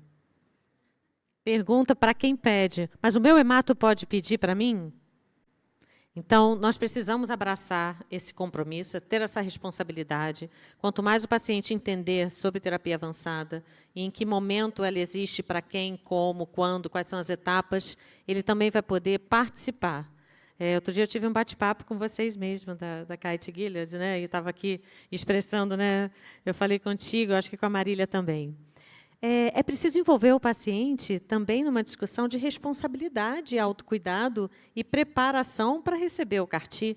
Veja, a gente está falando de uma terapia cara, né? Personalizada. Ele precisa entender qual é essa jornada, quais são as etapas, o que significa topar fazer esse novo tratamento, né? E qual é a responsabilidade dele durante esse processo, no entendimento das etapas, no manejo, na condução também do pós, com relação às reações, efeitos colaterais, reações adversas. Como que ele precisa se comprometer, por exemplo, com o monitoramento? O que é tudo isso? Que jornada nova é essa? Então, eu estava agora participando de um debate lá fora, com um grupo, uma comunidade de pacientes, onde tinham alguns pacientes com um nível de conhecimento um pouco maior sobre CAR-T, outro já tinha feito, inclusive, conheci um paciente ali ao vivo que já tinha feito, e escutei muito, né, sobre a visão daqueles pacientes sobre o CAR-T, seus benefícios, e também como eles se sentem, né, a partir dessa inovação que surge. Então, eles também têm receio, não entendem exatamente qual é a possibilidade de resposta plena, né? O quanto se assegura que vai funcionar, enfim, uma série de dúvidas. Mas tem um ponto crucial aqui, que fala-se pouco, né? Além da questão da responsabilidade e autocuidado, comprometimento com este tratamento, também tem, para além dos efeitos adversos imediatos, né, que podem acontecer, como a gente viu aqui com a Ana teve tudo, todos, e os efeitos tardios, né? E outras complicações que podem acontecer, né? Será que o paciente compreende a informação como é passada, né? Então, o que a gente vê é que os centros de tratamento estão sendo muito bem estruturados, as equipes preparadas, né, a indústria fazendo um excelente trabalho em trazer informação qualificada sobre as terapias, mas nós, a Associação de Pacientes, precisamos correr. E aí eu falei contigo, né, Marília? A gente precisa de apoio, porque a gente precisa correr para explicar essa história para os pacientes de uma forma acessível, que eles compreendam, né? E compreendam muito bem a parte que lhes cabe. Eles podem acompanhar as discussões de acesso, com certeza, e é importante entender todos esses elementos, essa complexidade, mas o que cabe ao paciente, eu também estou ficando um pouco cansado da gente jogar tudo na conta do paciente, sabe? Tudo vai para ônus do paciente, né? Não, gente, o que cabe ao paciente é ser paciente, tá? E também participar socialmente, tá bom? É só isso. Todo o resto é nosso, a Associação de Pacientes e todos os outros stakeholders do ecossistema de saúde. Mas ao paciente cabe ser paciente, aderir ao tratamento, entender do que se trata, né? Informar, criar vínculo com a sua equipe e por aí vai. Agora, todo o resto não é dele, não. Então, vamos fazer esse trabalho. Eu acho que precisamos correr para nos prepararmos, porque os pacientes já estão ansiosos, né? Junto com as novas terapias, vem também a expectativa. Existe uma enorme expectativa de ampliação de acesso, alternativas, né, para as dificuldades de acesso às terapias avançadas. E outra coisa, para quem não sabe, paciente, pelo menos os nossos aqui, ó, estão bem informados, tá? Eles também buscam informação.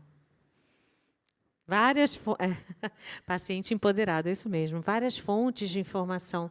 CAR-T está na moda, é o assunto da vez. Terapias gênicas, terapias avançadas, os pacientes buscam saber.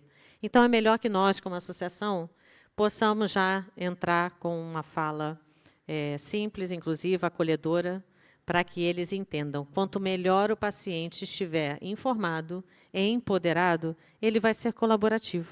Ele vai compreender, né? Quando ele tiver completar os critérios lá de elegibilidade e tiver uma indicação clara e precisa à sua frente, ele vai ter condições, junto com a sua equipe médica, de tomar a melhor decisão. E ele também vai entender, quando ele não estiver preparado para acessar uma terapia CAR-T, eu não tenho dúvida nenhuma, mas isso se ele estiver informado, né? Então, as associações precisam se preparar, a Brale já está se preparando e pedindo apoio, suporte. São duas, eu entendo que são dois momentos. Um momento de qualificação para dentro, né? As entidades precisam se qualificar, e aí, para além das questões de acesso e debates de advocacy e política pública, tem as questões mesmo de preparação, entendimento, compreensão sobre as terapias, né? E um segundo momento, que é falar com a comunidade de pacientes. Imagina, doutor Wanderson, se começar a chegar paciente lá, né? Porque eu já estou lá naquele futuro que é logo ali, né? Que isso aqui vai rolar, gente. Pode ser mais cedo, pode ser mais tarde, vai ser com dor ou sem dor, mas vai rolar. Imagina os pacientes chegarem lá para você, para ti, para a sua equipe, com um nível de informação adequado, né? Trazendo até já as suas dúvidas de antemão, entendendo melhor do que se trata, né? Em que momento isso chega na sua jornada terapêutica. Eu tenho certeza que haverá muito menos dificuldade na condução do tratamento e também da própria relação do paciente, né, quando ele tiver receber o CAR-T. Então, essa é a nossa expectativa, sabe, Tony, que a gente possa contribuir com esse processo. Eu sonho muito em breve que... Não quero esse papel de 2 minutos. Eu sonho... Eu sonho muito em breve que a gente tenha resolvido esse drama aí do sistema de saúde. O Dr. Nelson Tais falou um negócio incrível outro dia, já não me lembro onde, porque a gente se encontra em muitos eventos, né? Mas ele falou assim, vamos parar com esse papo. O sistema de saúde é sempre sustentável. Sempre. E aí eles, gestores, sempre vão fazer a conta fechar. Não tem outro jeito. Mas, para isso, vai restringir acesso. Essa é a fórmula mágica, a fórmula bonita para dar conta da sustentabilidade do sistema. Mas não é assim que a gente quer. A gente quer um sistema sustentável, mais inclusível, né? Que possa criar oportunidades semelhantes para qualquer um de nós, independente de estarmos só no SUS ou de fazermos uso também de saúde suplementar. E a gente quer isso com equidade, né? Nós temos que trabalhar para eles fecharem a torneira, não o acesso. Exatamente. E só para completar a tua fala, hein? Estou contigo, a gente pode fazer essa discussão em outro momento. É muita ineficiência na gestão, desperdício e duplicidades desnecessárias. Se enxugar isso, meu amor, a gente tem que grana para CAR-T e qualquer outra terapia Exatamente. que se apresente. Exatamente. Bruno, em 2 minutos, gostaria Obrigada. de que você me responda como enfrentar os desafios da incorporação das terapias avançadas, incluindo a terapia celular, no sistema de saúde brasileiro. Tony, a Mega Sena está acumulada, né? Parece que é mais fácil ganhar nela. Não, mas são muitos desafios. Muito simples a Muito pergunta. São muitos desafios, né? E a gente não pode, porque o Sistema Único de Saúde ele tem um sistema complementar, então a gente tem que pensar nos dois sistemas, né? Hoje a gente enfrenta uma discussão muito pesada com a INS, porque a INS resolveu ter uma decisão de diretoria sem análise de impacto regulatório de que terapias avançadas não são medicamentos, simplesmente porque tem uma legislação à parte na Anvisa. E a gente judicializou isso, inclusive. Então, são discussões muito difíceis, são discussões com muitos preconceitos. Concordo plenamente que tem muito desperdício no sistema, né? Quando a gente pensa num mercado de biológicos, que ele é de reembolso em hospital privado, e só está lá no sistema, só vende quem tem o maior preço de lista, a ineficiência já está escancarada. Então, é uma concorrência que é pensada ao contrário, né? Vende quem custa mais caro, porque vai dar mais reembolso para a cadeia atrás, que é ineficiente, e cobre seus subsídios cruzados, e aí fica, né, a culpa são os medicamentos. Não é assim. A gente tem muito trabalho para fazer. Concordo que a gente vai conseguir fazer. Concordo com a fala da Caterine, que é muito importante. Ele vai estar no sistema, querendo ou não. E quando ele não é bem quisto, ele custa muito mais caro. Nenhum medicamento entra numa incorporação se não der muito desconto, né? Porque ele tem compra garantida, tem, né, uma previsão, porque o governo incorporou ele, colocou ele dentro do sistema de saúde. Isso dá segurança jurídica e previsibilidade. É tudo que a indústria farmacêutica quer.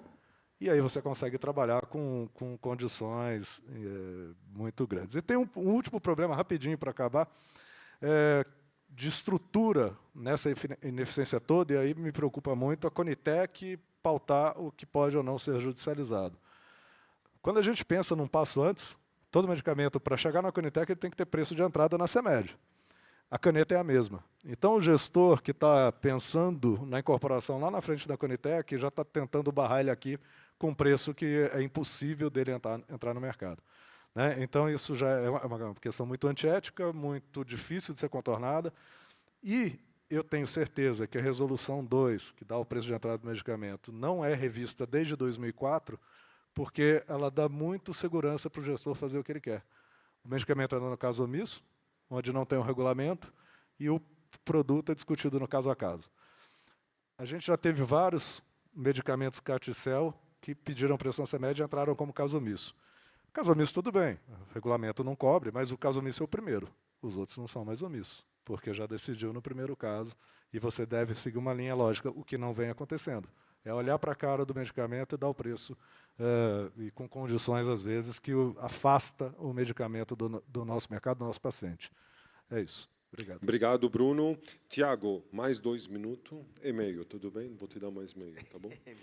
Você poderia esclarecer ao público o papel das agências reguladoras do país e qual a melhor contribuição que elas podem dar para que as terapias avançadas sejam assimiladas de forma progressiva e estável para os sistemas público e privado? Boa pergunta, Tony. Acho que quando a gente está falando de agência reguladora, a gente está falando do Estado, da mão do Estado. Como é que o Estado vai regular aquilo? Que regras que o Estado vai estabelecer para poder estimular o que tem que ser estimulado e, eventualmente, não estimular o que não tem que ser estimulado? E o Estado tem uma ferramenta chamada análise de impacto regulatório, como disse o Bruno. O que eles fazem? Eles olham todas as alternativas que eles podem adotar ali, em termos de política pública. E quando eu estou falando de política pública, estou falando de uma canetada. Assim, é um decreto, é uma lei, é uma resolução. Eles vão analisar as alternativas. E aí eles vão fazer prós e contras de cada uma delas. Isso é uma análise de impacto regulatório explicada assim, de uma maneira muito simples. Quais as vantagens de fazer isso? Quais as vantagens de fazer isso? O que isso vai causar de efeitos colaterais para a sociedade? E aí, com base nessa análise, eles deveriam tomar uma decisão. A gente tem aqui, acho que basicamente 3 grandes eixos de instituições que fazem esse tipo de regulação, né? Principalmente aqui, eu acho que vou destacar 3. Acho que a CEMED, né, como um órgão regulador ali, está dentro da Anvisa, mas tem vários ministérios ali dentro, ele define preço. Ele tem, todas as discussões relacionadas a preço está ali na alçada da CEMED. E a CEMED precisa dar uma resposta em relação a isso. Está muito atrasada, tem vários aspectos ali que precisam ser atualizados, discutidos, estressados, alternativas ali podem ser criadas, e ela precisa dar uma resposta. Acho que esse é um ponto que precisa ser discutido por um órgão regulador. O segundo, talvez entre mais no Ministério da Saúde, e aí mais conectado com Conitec. O Ministério da Saúde precisa também pensar em formas alternativas, estressar o sistema para além de um espectro curto, de olha, se não vou fazer por esse preço, ou faço pelo preço, tento fazer uma primeira negociação, se não der certo, eu não incorporo e ponto final. Quantas alternativas ele pode ter nesse espectro? Estava falando uma outra vez que eu fiz uma pesquisa no ChatGPT, falei assim, entre falar não e quebrar a patente, que é o extremo, a bomba atômica, que ninguém quer chegar, me dá aí umas 30 ideias de coisas que eu posso tentar fazer. Aí ele começou, olha, tenta fazer uma negociação pública, chama todo mundo na praça e negocia, faz uma negociação sigilosa. Não sou muito a favor, assim, inicialmente, mas assim, é uma alternativa. Tenta fazer compartilhamento de risco. Aí eu fui ver um projeto de lei, o Bruno conhece bem esse projeto de lei, que foi discutido um tempo atrás. O Ministério da Saúde tinha que se posicionar sobre um projeto de lei que ia regulamentar o risco compartilhado. O Ministério da Saúde foi sabe aquele pessimista da turma? Ele falou assim, olha, isso aí funciona muito bem nos Estados Unidos, porque a gente tem muita informação ali, mas aqui no Brasil a gente não tem muita informação, então assim, aqui não vai dar certo, sou contrário. Propõe algo melhor, pelo amor de Deus, propõe algo melhor, assim, a gente precisa de modelos diferentes, tentar coisa nova, né? Parou ali, a discussão parou ali, né? A gente tem que estressar mais o sistema. E por último, e tudo isso, assim, a gente pode ficar horas aqui falando vários aspectos, né? Vai ter a Conitec, etc. e tal, mas por último tem a ANS. Como o Bruno falou, a ANS também fez uma nota técnica, numa reunião ali, decidiu, olha, a partir de agora, tudo que era antigamente incorporado automaticamente vai deixar de ser incorporado. Pensem num país que, assim, está acostumado com regras. Pensa assim, você, sei lá, às vezes eu dou uns exemplos meio malucos assim, mas pensa assim, você sempre tem uma faixa de pedestre ali naquele lugar, né? Sempre teve uma faixa de pedestre ali. Aí, de repente, eles tiraram e não tem mais faixa de pedestre. E aí você, cara, não sabe onde atravessar a rua. E você só pode atravessar na faixa de pedestre, mas não tem faixa de pedestre. Sempre foi daquele jeito, assim. Do nada você tira e não educa a população de que eventualmente você tem que levantar a mão, de que você tem que esperar o carro parar. Enfim, você tem que preparar o cenário. Você não pode desmontar o cenário sem mais nem menos. Acho até que precisa ter uma ATS. Não dá para não imaginar que não vai ter ATS, né? Mas assim, não pode ser do dia para a noite, numa canetada. Tem que ter um diálogo com a sociedade. Então, acho que são órgãos que vão discutir este assunto e a gente não deveria ficar, vamos primeiro aquele. Na minha opinião, a gente tem que caminhar com tudo. Cada um no seu tempo, mas nenhum pode ficar parado. Tudo isso precisa acontecer de forma harmônica, para o final das contas, o paciente não ser deixado para trás, o paciente poder ter acesso. O que a gente quer não é que o paciente tenha acesso, e a gente quer que o paciente tenha acesso de uma forma tranquila, fluida. Não o paciente tem que se matar assim, ainda, né, judicializar o sistema, não. A gente quer que o paciente flua. A navegação do paciente, que a gente tanto fala, é isso. É fluição. Tem que acender a luz. Eu sei que acender a luz, eu aperto o botão. Eu não sei como é que faz para a luz, eu não tenho nada de elétrico. Tiago, até para não gerar outras inequidades, né? Exato. Outras dificuldades, então, outras desigualdades de acesso. Isso aí. Muito bom, muito bom. Agradeço a participação de todos. Foi fantástico. Eu acho que esse é um tema que a gente tem que levar mais horas, né, discutindo, porque os desafios são grandes. É importante avisar também os pacientes que estão nos assistindo que aquilo que nós estamos enfrentando hoje com os votos dos ministros do STF, eles afetam não apenas o sistema público de saúde, mas também o sistema privado. Qualquer decisão deles afeta a todos. Então, ou vamos resolver democratizar o acesso, ou vamos fechar o acesso. Infelizmente, precisamos de colaboração de todos. Esse é um momento para a gente se unir, para poder garantir que o Brasil estará no caminho certo, né? Renovando cada vez mais, celebrando cada vez mais, não apenas a CAR-T, que já é nosso presente aqui, outras terapias também avançadas. Muito obrigado.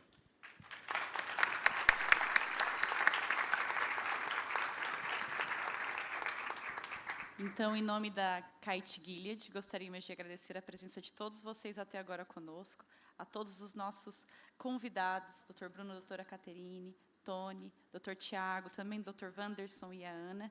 E eu quero lembrar que no ano passado, eu estava aqui com vocês e a gente falou que esse ano a gente gostaria de trazer a história de um ou do primeiro paciente que a gente pudesse. Eu fico muito feliz que a gente pôde trazer essa história de sucesso, né, da Ana. E aqui, toda essa discussão que a gente teve, que poderíamos passar horas falando sobre isso, que a gente precisa continuar esse diálogo para que a gente tenha mais Anas no futuro. Então, muito obrigado e provavelmente nos vemos no ano que vem. Até mais.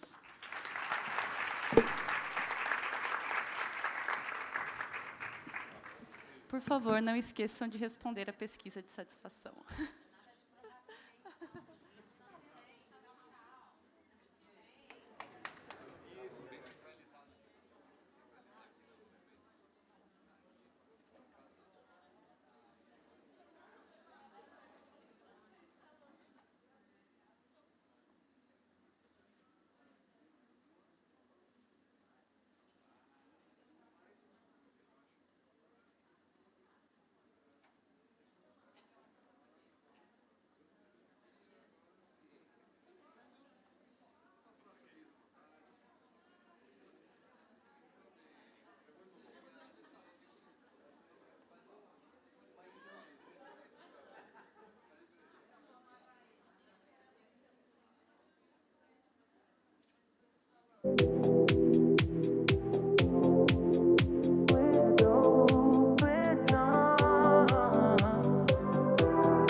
Trust in you.